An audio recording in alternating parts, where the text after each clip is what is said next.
इयत्ता 5वी मध्ये शिकत आहोत. वडील म्हणजे आपल्या आयुष्यभराचे आधार. वडिलांच्या रागवण्यातही प्रेम असते. एका शुद्ध प्रेमाचे उदाहरण म्हणजे वडील. वडील हा शब्द खूप छोटा आहे, पण त्याचे मन खूप मोठे आहे.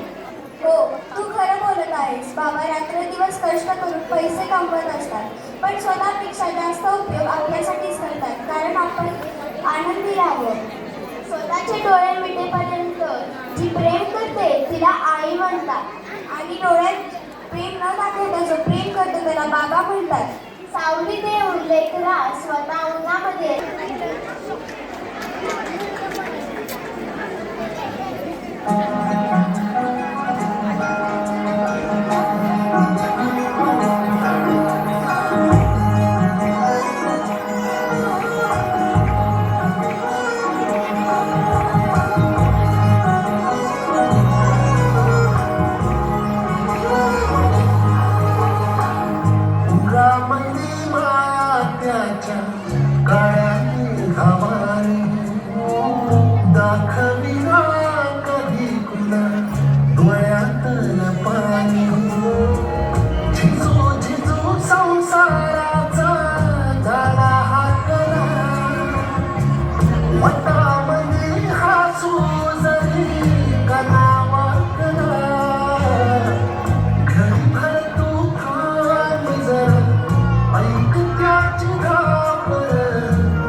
जरी जावं